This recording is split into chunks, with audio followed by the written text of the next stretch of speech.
A wise old owl sat in an oak. The more he saw, the less he spoke.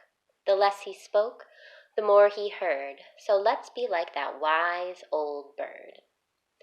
Now, Julius Caesar crosses the Rubicon River. He takes his army with him, and they begin to march towards Rome.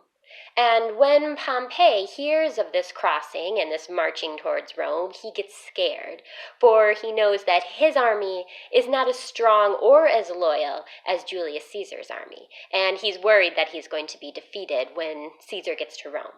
So Pompey gathers up his soldiers and allies, and they flee to the east, over into Greece, hoping to find more men to expand their army.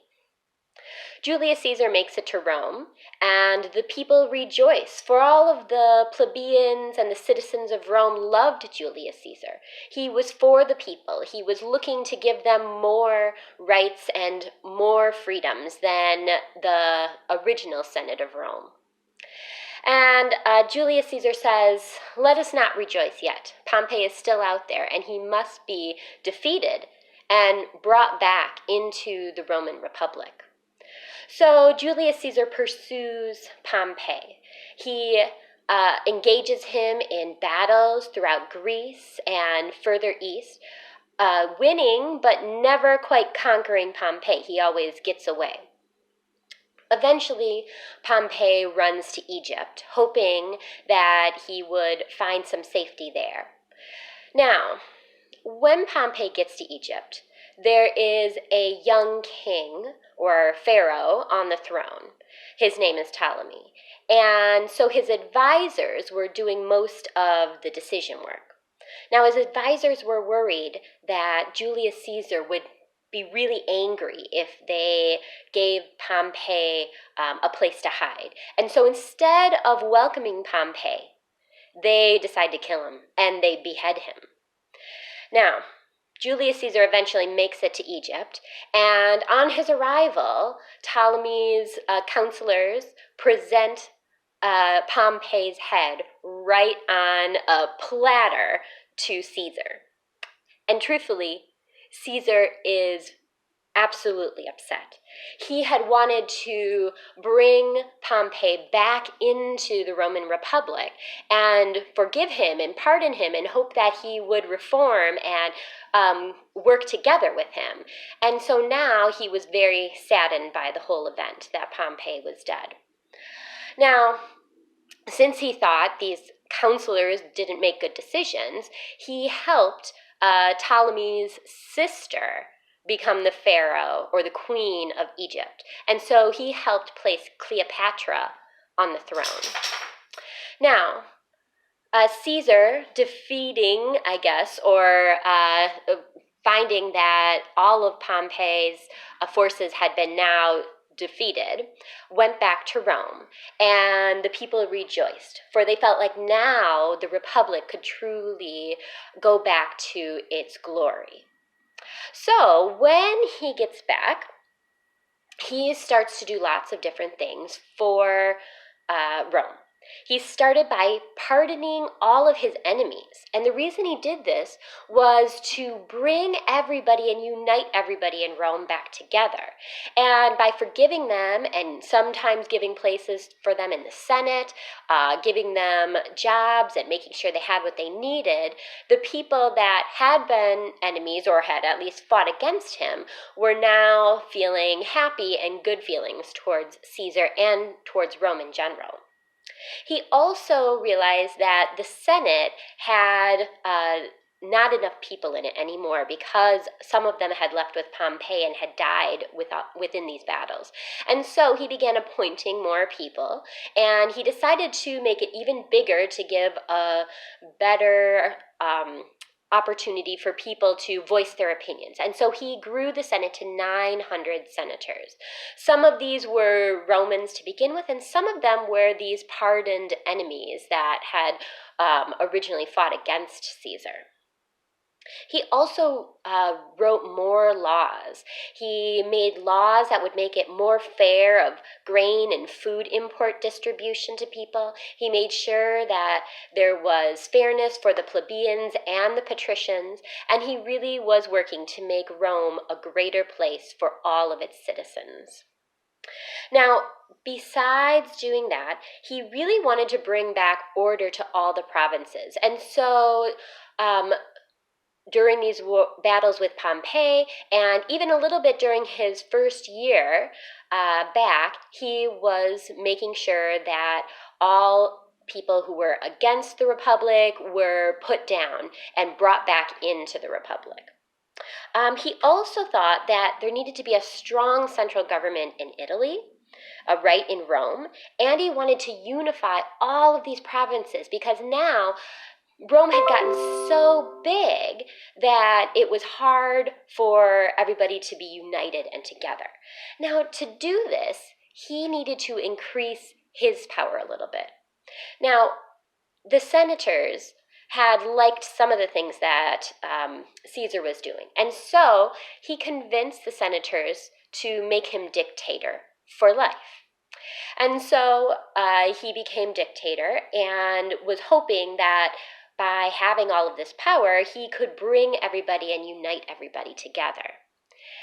Now, some of the senators and some other people in the city were feeling a little bit concerned about all of this power that Julius Caesar was slowly gaining. Now, Julius Caesar wanted to use his power for the good of Rome, but some of the senators were skeptical. They didn't believe that, and they thought one day all this power is going to go to his head, and we are going to have a horrible dictator like Sulla again, who becomes cruel and uncaring. And so they began to make a plan to get rid of Julius Caesar.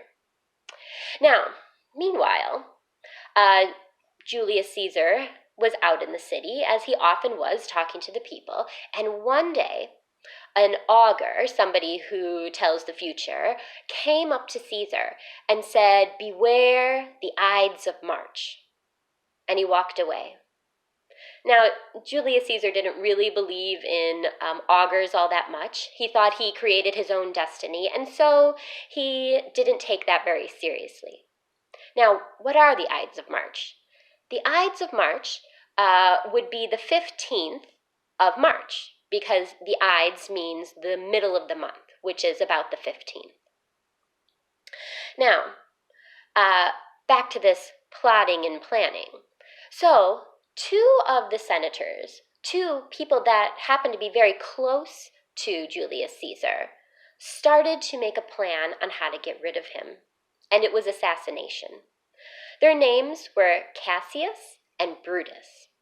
Now, they gathered senators and other like-minded people that thought Caesar was having too much power or could abuse this power, and they made a plan to kill him.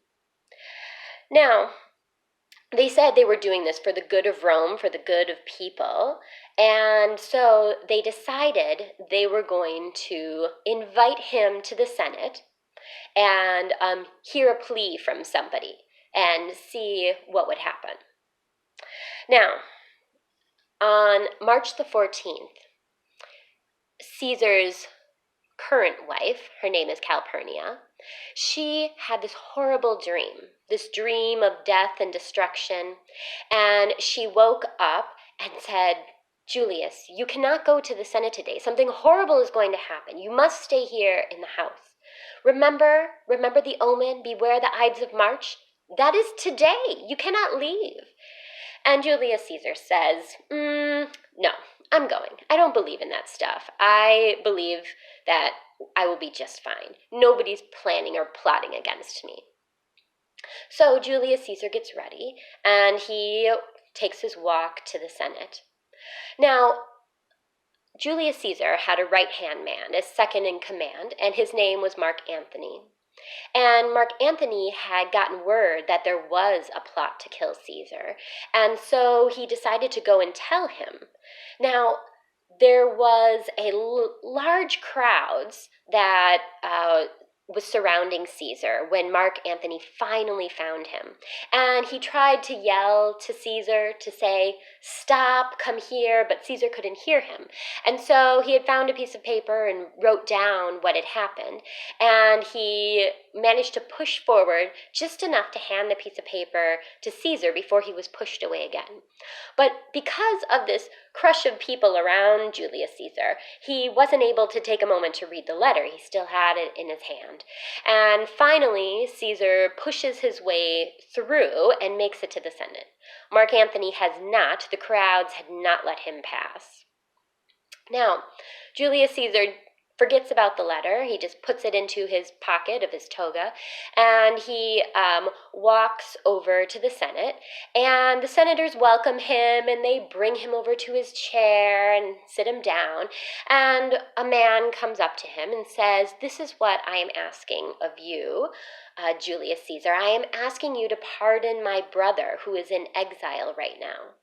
Now, Julius Caesar heard the story, and he said, "While I do often forgive my enemies, it is not time to pardon your brother just yet."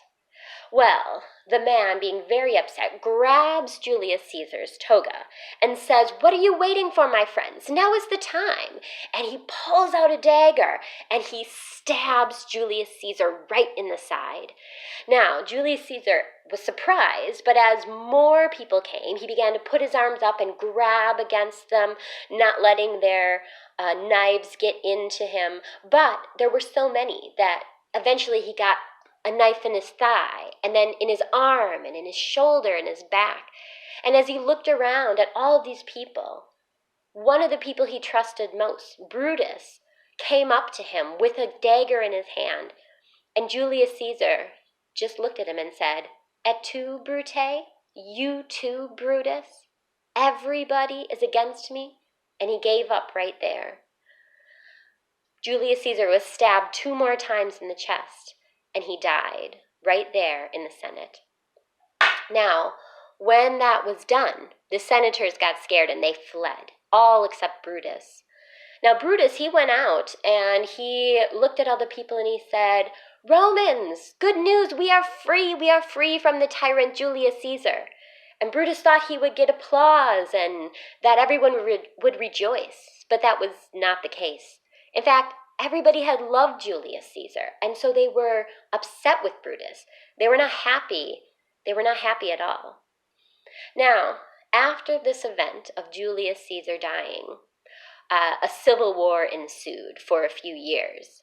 And the Romans that were for Julius Caesar fought against the Romans that were for the Senate and Brutus. And during this time, many people died. But in the end, finally, Julius Caesar's nephew, Octavian, rose to power. He took the name Caesar Augustus, and instead of being the consul or even the dictator of the Roman Republic, he took on the title of emperor. And that was the death of the Roman Republic and the rise of the Empire of Rome. Snip, snap, snout, my story's told out.